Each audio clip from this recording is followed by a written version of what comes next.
Hello everyone, my name is Shashank Punagoti and I am doing this video as a part of my scientific data visualization course, and this is our final project in the course. And this final project have four parts, and as a part of and in this part we have to do multivariate data visualization, which is worth 25 points. In this we have to create a graph that represents the relationship between the student and 15 other people, and we have to use a chord diagram to represent this, and we have to create our own data set. Now let me show you my data set. I have created this data based on the French TV series, and I have taken my main student as Ross Geller, and I have listed his 15 relations, his roommates, his friends, and his wife. And the third attribute years is the number of years they have been together, and the final attribute intensity is the strength of their relationship. Now let me show you my chord diagram in my project report. Yeah. So this is my chord diagram. I can see this is Ross Geller, who is our main student, and these are all his 15 relations, which are arranged in the alphabetical order from Bonnie to Ugly Naked Guy. And if you see a single chord, for example on the top right, Monica Geller's chord, it has a range from 0 to 9, which represents that the intensity of the relationship between Ross Geller and Monica Geller is 9. It's because they are brother and sisters. And we have listed all the points I have analyzed from that graph, and I have also included the snapshot in my part of the data set in the part 1. And now coming to my second part,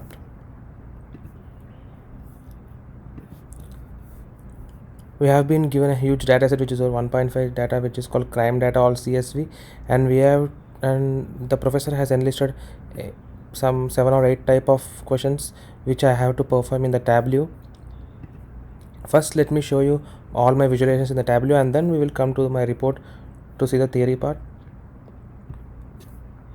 This is my Tableau file, and the sheet 1, this is just we have to list all the FBI codes from the data set, and as you can see we have up to like 018 to 26 FBI codes.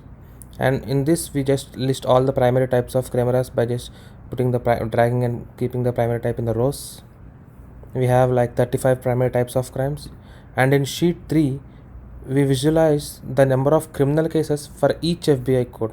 If you see, the FBI code is on the y-axis and the case number is on the x-axis, and I guess the highest number of criminal cases are this with the FBI code 06, and the least might be 12. And coming to next sheet, these are here we visualize the criminal cases for each primary type of crime, and I think the theft type of camera has the highest number of cases, as you can see, and I think the least should be human trafficking. It should be somewhere here, human trafficking. Yeah, here, with only 10 criminal cases. And coming to the next sheet, here we just combine the previous two sheets, as we have to visualize the criminal cases for each FBI code and both primary types. Here the FBI codes are primarily sorted based on the primary type, and then they are visualized on the axis. You can see the theft is still the highest because we have used the same data set for all these sheets. And coming to the next sheet, here we just visualize the time period over which all the data has been collected. As you can see, our data has been collected from 2001 to 2015. In the next sheet, here this sheet represents the trend of committing a crime. As you can see, we have 485692 criminal cases in 2000, but they have been reduced gradually until 2000, which is a good thing.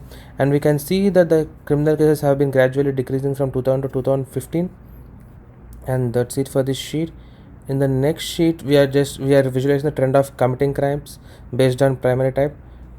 Don't get confused by seeing the graph because it's complex. It's just the previous graph, but we put the primary type on the color so that the trend will be divided for each primary type of camera.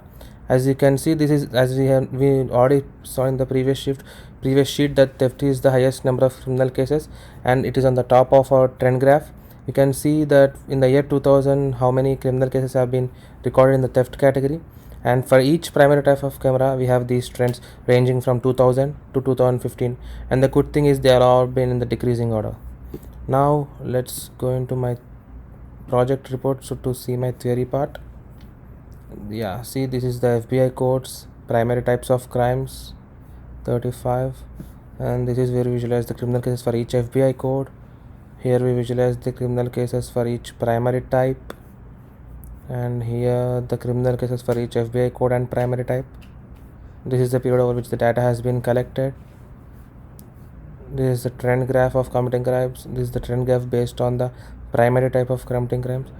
And if you see, for every graph I have listed all the analysis we can draw from that graph.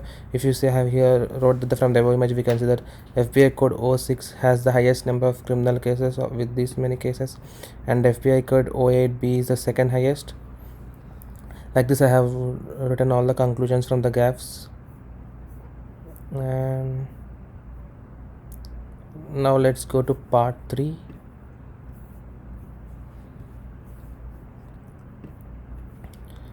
Okay, in part 3, data visualization with Tableau, 25 points. We have two questions, 3.1 and 3.2. In 3.1 we are given a dataset sales record.csv, and our aim is to provide more information about the sales and profits gained from each category in each region. And luckily the professor has given the suggestions where we have to put what we have to insert in the rows and columns. Now let's go into the Tableau file. Right, the sheet 1. So yeah, this is a scatter plot, and we have kept the sum in the rows and profit in the columns. We have also dragged and put the categories in color so that we can the three categories, as you can see in the top right, can be easily distinguishable. And I have also kept the region in the details section, so when you hover over the any points you can see the region west, east or south of that particular trend. This is a scatter plot. And for the theory part, if you see the report, yeah, I have also written a small para representing the importance of scatter plots and why we have used in the same plot. This is the snapshot of the visualization you just saw in the Tableau. Now I have drawn all these conclusions from that graph, and you can see the scatter plot helps us to easily analyze the graph. And we know that, and I'll just show you an example of how I have written that. I have written that we can see the technology category has the highest number of sales, standing at 264,974 for sales, and is recorded in the east region. So let's verify that. Highest, yeah, you can see this is the highest sales, and we can see that it's in the technology category, east region, which is, and the profit and sales. Now coming to this is just the next part of questions, and I'm not going to explain you in detail about all the conclusions because I have already verified that. Now coming to 3.2,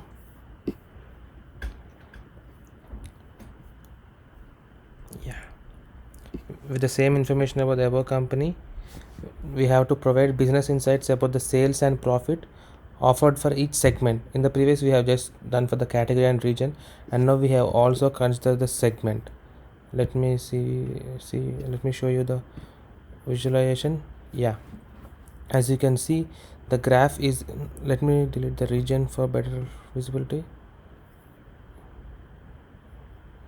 Oh shit, 1 second. Region in detail, yeah. Now as you can see, the whole visualization is been separated into 3 based on the segments, and you can see the categories differentiated by the color coding and the detailing by the region. If I hover into any point, you can see the region over in that point. And for better understanding, if you drag and keep the region in shape, all the regions will be separated with shapes. As you can see here in the top right, the central region has circle, east square, south plus, and west cross symbols. Now let us go into my report. Yeah, this is the graph, and these are all the conclusions I have drawn from the visualization. And now we go to part 4. Okay, so what's the question in the part 4? Yeah. Okay, in part 4 the student can choose to work on either section 4.1 or 4.2. The 4 point, but I have chosen to work on 4.2 because it's just coding and visualization. The 4.1 is mostly theoretical, which I don't like. We have given the PyMa database CSV. Visualize each numerical variable of data set. Okay, we have to do univariate visualization for each attribute, and then we also have to do the multivariate data visualization. See, okay, now I will open my Jupyter notebook. Okay, so this is my notebook, and as you can see I have imported pandas, numpy, and all the libraries which I might require for the performing of this. I have given my attributes some names like pregnancy, plasma, skin, test, mass, like that, and I have imported a CSV file. I am just printing the head of the whole database because it's really a big database and we can't print it here. And I have removed the class section from this because it is not required. We only need this 8 attributes. Okay, now first question is we have to univariate data visualization using histograms. I have done that, and next the density plots, and next the box plots, and then multivariate data visualization for all the attributes. Now I am going to explain this in clear in my report. I have written a step-by-step process for all these things like importing, printing, removing class. Okay, now if you see here we have created a histograms for univariate data visualization for each attributes, age, mass, plasma, and all that. So if you see what this graph represents is that in the given data set the people who are who are in 20s are approximately up to 300 in number, and these number of people decrease with age. You can see we hardly find, I mean if you see there is hardly no graph after the 80 in the x-axis, so which says us that the data set has very less number of people who are above 80, and it's the same for every graph, all the 8 graphs. Now here univariate data visualization using density plots for the same 8 attributes. Now we have created the density plots. You can see how the attributes data varies with the density, and each has its own variation, own progress or decrease. Now we are using the box plots. This box plots helps us to identify the median or the maximum and minimum values for the data set. As you can see we have created this for all the 8 variables, and I have also mentioned the layout, figure size, and subplots for better visibility. Now here the last graph, this is the multivariate data visualization for all. If you can see the 8 attributes are on the x-axis and these are all the y-axis, and we have perfect bar graphs, histograms on the diagonal. If you consider this particular graph, this has x-axis as pregnancy and y-axis x-axis as plasma and y-axis as pregnancy, and this is the graph that has represented with this x-axis and y-axis variation, and this is called as scatter plot matrix. And I have used this because after using several plots I found this as better, and it has better readability and better analysis. So I think I have done with my project for now. Let's see. Yeah, these are all the variables and I have done everything. All right, that's it. I think I have explained everything in detail, and I think I did it pretty good. All right, thank you.